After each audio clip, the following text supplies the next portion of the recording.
Hi, this is Mrs. Mizwicki from Lowell, and I'm here with my daughter Allie, and we're working on some balance benders.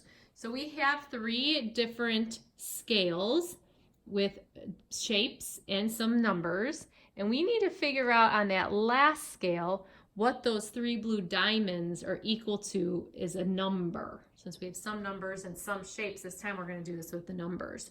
And that's what the question is asking. What numeric value or number value can replace the question mark? So Allie, you want to share your thinking on this one? So I see that up here is a pair, so I just knew I had to make these pairs, which is 7, because 7 and 7 equals 14.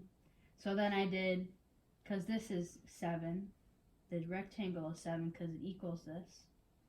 So then I knew 7, so there's 3 7, so 3 times 7 equals 21. All right. Hopefully you all could see how we got that one. All right, the next one is very challenging.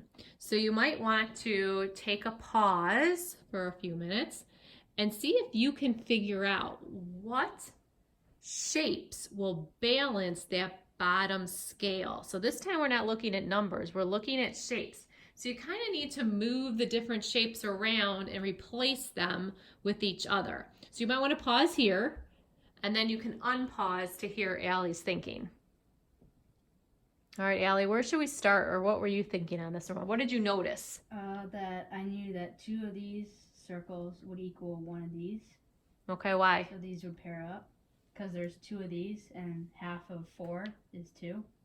Okay, so if you're trying to figure out what one of those are, why did you need to figure out what one equals? Because there's 1 up here. Okay, so she needed to figure out what one rectangle equals. So she figured that if 2 equaled 4, then we kind of need to simplify that and get rid of 1. And if she took half of 2, which would be 1, and then half of the 4 would be equal 2. Okay, so then what are you going to do with that information? The rectangle equals 2 ovals. Okay.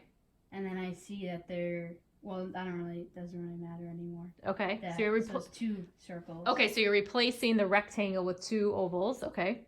So then I knew that a blue circle over a blue circle, or 2 blue circles cancel out. Okay, so they're balanced. So we know they're worth the same. So it's like saying that 2 is equal to 2. So an oval is equal to an oval. So we know that we can take those off the scale and they'd still be equal. Okay. So then I see that there's 2 squares equals 1 blue oval. Okay. So then if that means 2 ovals, or 2 blue ovals, equals 4 squares, because 1 oval and then another oval. All right. Hopefully you guys can see that. This one was very tricky and hard to think about, so you really had to switch things around and kind of replace them with each other to figure it out. All right, that one was a challenge. Hope you guys enjoyed it. Have a good day. Bye.